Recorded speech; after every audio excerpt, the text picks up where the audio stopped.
All right, I'm back and I got another email. Okay, this one's from Craig. Fixed XRP price question. Hey Lou. Hey Craig. Just wanted to say thanks and giant hugs for all you do. No reason to thank me. I love you motherfuckers. Also, I had a question on one of your videos. You said that the banks and institutions are going to need to set a price on XRP to do all their settlements. Question I have is, if they have a set price for XRP, how is it going to go up in value? Would appreciate it if you could explain a little more. Good health and giant hugs. Giant hugs, Greg. Thank you. Okay. This is how. Okay, two things. One, they're gonna need to set a price on this. There's just no way, because I'll give you an example.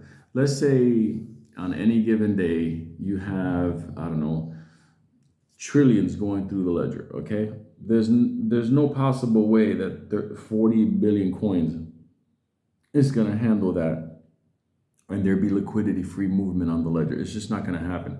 Even if they release the coins on escrow, there's just no way. 100 billion cannot cover several trillions worth of transactions on a daily basis. It's just not possible.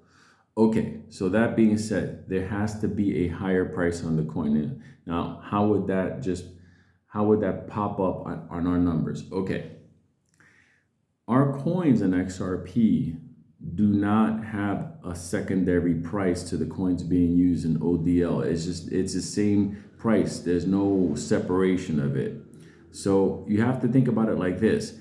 When they set the price, it's going to be more or less like the price of gold, if you would. There's the spot price. Okay? Anybody wonder where the spot price comes from? Who creates it? Who puts it out there? But it's out there. Now, I think they're going to hit a couple of different agreed upon prices along the way in order to maintain liquidity. So we might see the first spot price, city noise, we might see the first spot price be $500 a coin. Do you understand? Now, the second spot price might be $1,500 because it's the bank is using this for utility. Now, here's where it comes valuable for us. You're not going to hold your coin at 50 cents, but if you sell it, it's worth $500. That doesn't work that way. Okay? You could then turn around and go and stake it someplace and go, yeah, lend it out. What's it going to lend out at? $500. Well, what am I getting paid for? See, that's why when people think there's going to be two different pricing, there's no two different pricing. An XRP token has its set price on the ledger. That's the thing about this coin. This coin is a representation of value.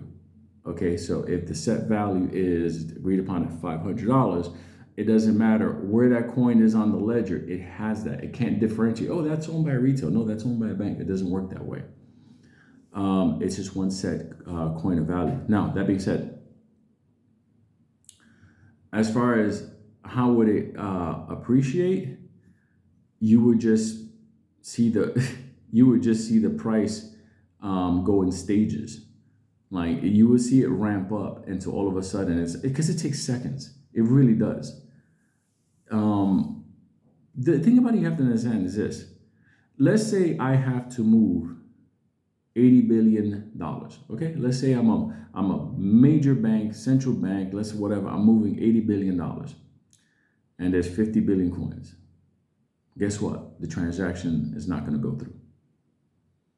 Do you understand?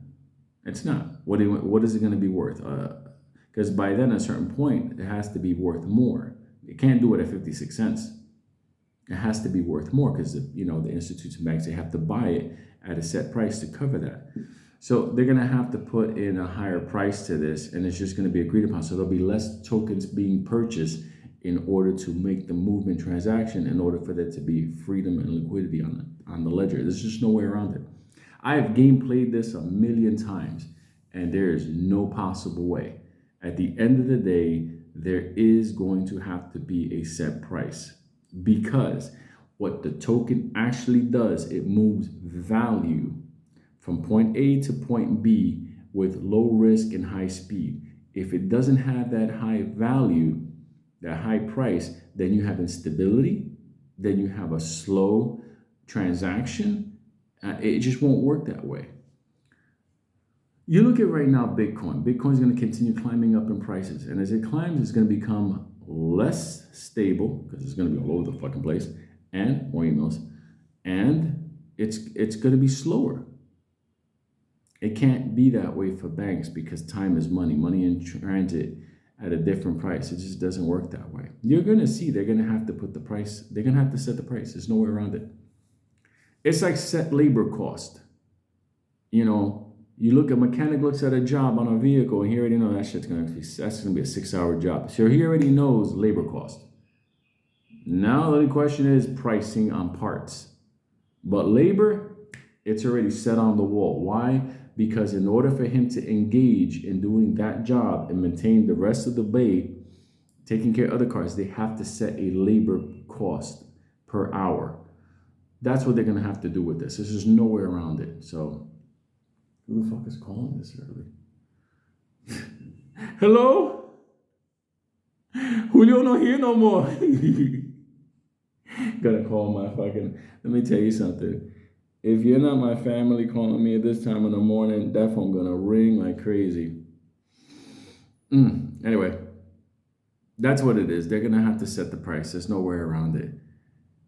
And the thing is this, people think like, that's not possible. It's very possible. Banks set transfer fees. Banks set reserve fees. Banks set internal holding fee. This is what they do. Now the question is, are the banks going to do this? Or is Ripple going to set a standard on that? That's the interesting thing about it. Because is it going to be a situation where if you want to use this, this is the price of the coin? Do you understand? Now you start to see XRP ledger being more like, I know people in the West Coast don't have this, but in the East Coast, we have expressways. Like if you want to take the New Jersey Turnpike, you could take Route 9 and it's free, but you're going to be like driving along weird neighborhoods and go through all kinds of delays in construction. Or you could take the turnpike, you pay more money, but the turnpike gets you there faster. But it's an agreed upon price. Once you get on the turnpike, you're paying the prices as you go along. So I think of the XRP ledger being more as like a turnpike, the expressway. There's no way around it. And the pricing on that, it basically covers a better highway, faster speeds, and all that other stuff. There's no way around it. XRP will have a set price to operate properly. So hope that helps.